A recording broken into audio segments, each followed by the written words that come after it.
Hey everybody, welcome to another edition of Voice of the Voices. I'm Ansel Young, and today I have with me Robert McCollum. That's Ansel Young. He's actually not this much shorter than me, but I'm on a much taller bench right now, just so you know. So You're still a pretty big guy, though. You got some height on me, I think. still, I don't want people to think you're a diminutive person. It's a chair thing. It's fine. So, first of all, how are you doing today, Rob? I'm good. We are in Michigan at AlmaCon, and it has been a great con so far. Everybody's come out and made a big deal. I don't do a lot of these. Yeah. So it's kind of the first time to get to talk to some people. Some people brought lots and lots of stuff to sign, which is cool. Yeah, but well, I don't get to come guilty. out. Yeah. Well, I don't get to come out much, so it's really cool. Cool. So, first off, what is it like working in the industry? It's good. I mean, I think people think it's like this hugely lucrative career as a voice actor, and it's not that big of a financial thing, but it's just cool because when you do this work, because I do tons of voiceover that's just commercial and other kind of stuff too, but this is the only one that has a dedicated fandom that like comes out and responds and lets you know how they feel. Like you don't get feedback on a Doritos commercial or whatever, but you get feedback. I saw that commercial yeah, too. I thought it was what hilarious. you do in video, and you know, with what you do in anime, you actually get to get some response from people. So it's cool. It's fun. It's a privilege to get to do it. Cool. Now you've been in the anime industry for a while. Any particular favorites you have? Oh, lots. Yeah, I've been doing this for a really long time, going all the way back to Dragon Ball GT and the early days of Funimation when it was just kind of whoever they could find that was in the hallways that got to do stuff, and now it's gotten much more competitive and a much more serious thing. But oh yeah, there's a lot of favorites. My first bad guy to get to do was Sensei in Yu Yu Hakusho. I'd been like doing young, earnest 14-year-old hero types, and nobody would let me read for like a dangerous bad guy. And I'm like, no, I have a lower register. I can talk down here as well as being up here and being excited. So the Justin Cook was the first director that let me come in and audition for a bad guy, and I got to do Sensei, which is a really cool. Yu Yu is a really cool show, so that's probably one of my favorites. And then some of the recent stuff. Psycho-Pass was a really great show. It's one of those that, like, there's some shows you do, you go, okay, this is cool, and I'll watch it because I'm in it and I want to see how it worked out, but I might not watch it otherwise. Psycho-Pass I would have watched whether I had anything to do with it or not. That was a really cool show. It's awesome. Can't wait for the movie too. Yeah, I'm hoping. You know, season 2, not a lot, almost no Kogami in it, but we're hoping for the movie. I don't know. We'll see. Okay. Another show you worked on that has a pretty big fan following, Fairy Tail. What was it like working on that? Fairy Tail is another huge show, and one of those that like wasn't quite sure, and the director was really cagey because I'm not going to spoil anything. I'm assuming if you haven't watched any of it, fast forward like 30 seconds through this until the next part of the interview. But I end up playing 2 characters that later end up being the same character, and you find out what's going on there. And so voicing them completely differently and pitching them down and trying to make them vocally different but similar enough that they could meld into one at the end was kind of cool. And he didn't tell me that they were the same person. Like, he was just like, nope, I don't want you to read it. I don't want you to look at the manga. I just want you to do it episode by episode as we do it. And you're 2 different guys. I want you to voice these 2 different guys. They look the same. Don't worry about why that is. Just move on. Right. And so trying mentally to keep it separately as separate characters. And then when I got to find out, like, oh, it's the same dude. Oh, he's messing with it was exciting for me. Because usually everything is spoiled online or you watch ahead of time. And he was adamant, like, nope, don't watch anything. Don't watch anything of this and wait and discover it as it comes. And so that was a neat experience and really good director that makes it happen. So okay, another show you worked on, an oldie but a goodie, Baki the Grappler. Yes. What was it like working on that? Well, okay, Baki the Grappler, maybe not the most popular title in the canon, but it's near and dear to my heart. It was my first title character to ever get to do. It was my first big lead character to get to do, and I love that kid. I mean, it goes from this spunky little speedoed guy who just was going to fight and prove himself worthy and be the best. And it was like a Rocky montage in every episode for the first season. And then later it gets totally darker and it comes back and he's gone away. And now it's just like freaking hulkishly large and powerful and lots of fighting, lots of screaming. Also shows that's one of the most eating reactions I've ever had to do, because in that first season he's always eating to get stronger, so there's like slurping and noodles and so much eating in that show, but it was great.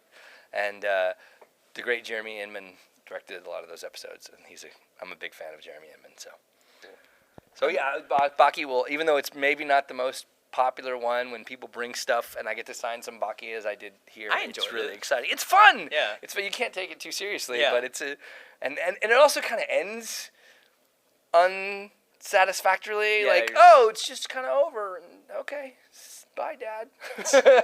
But I still like that. I love Baki. Okay. Another show that you worked on that's huge, One Piece. What is it like working on that? One Piece is the show that just goes on forever.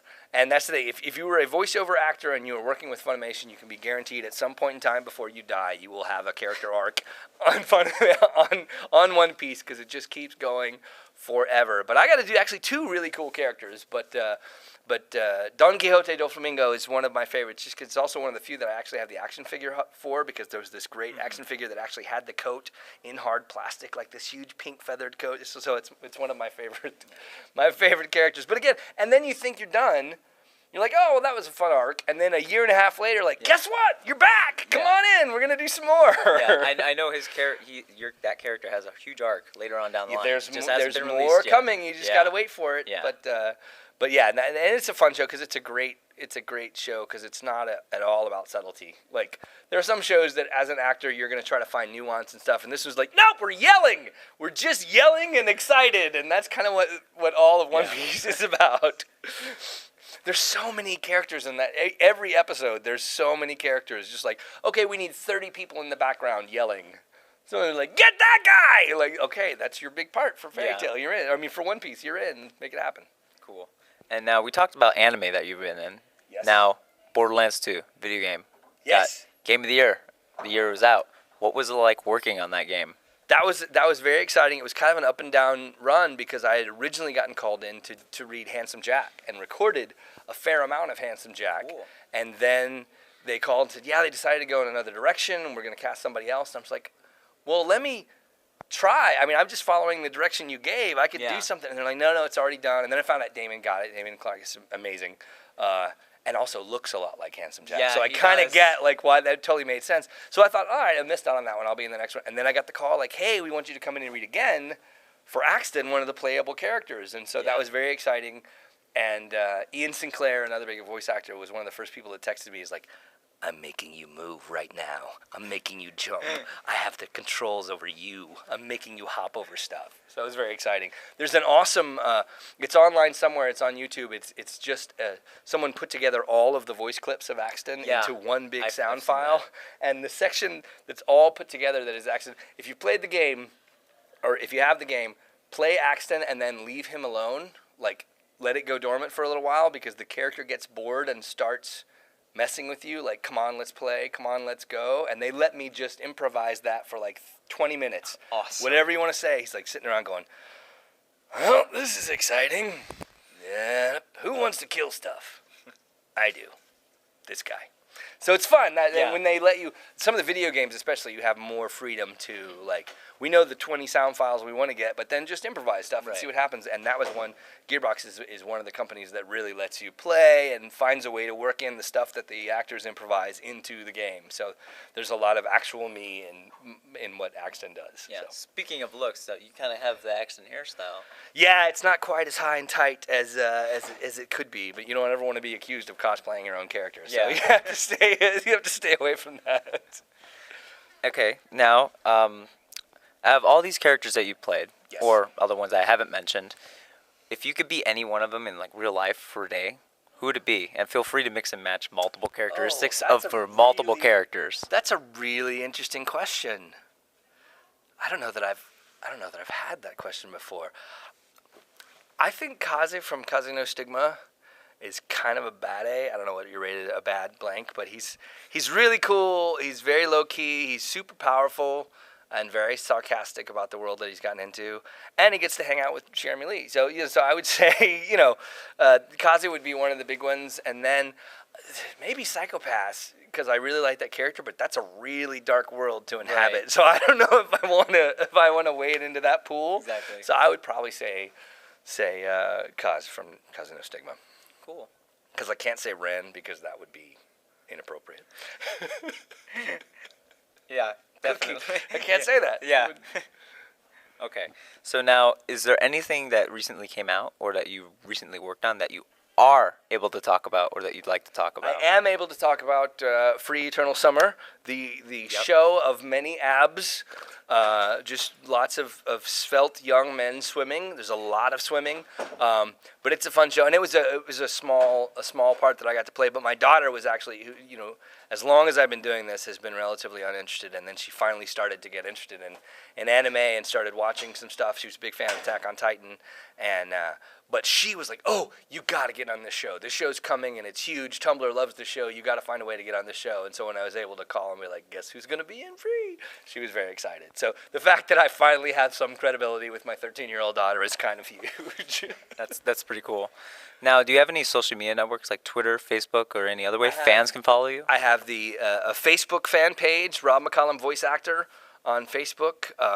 For a long time, Ian Sinclair and I were like battling to try to see who could get the most fans and the most likes on their fan page, and we were like right around 1,000. And then Space Dandy came up, and now he's at like 5,000. But still, I would love it if lots of people got on there and Right. liked the Rob McCollum voice actor fan page on Facebook. And other than that, I'm so bad about tweeting and all of the other things. I need to get much better about it. I need to, or get somebody to like manage that for me. But I have some people to help me with the fan page. But yeah, that's the way. Send us a like and a note and whatever. And I'm posting some pictures from the con here. And I think I have a picture of you. Yep, holding up the Psychopaths that's already there, so you can see it live, even though you're seeing us right now. Yeah. So it might be less than impactful for those of you watching. But it's there. It's on the page. Someone did bring a Dominator, though. Yeah, an actual Dominator that that was they'd pretty ordered cool. from Japan that was really cool. Okay. And I felt really powerful. Well, thanks for joining us today, Rob. It was a pleasure. You're awesome. I'm Ansel. I'm Rob. We'll see you next time.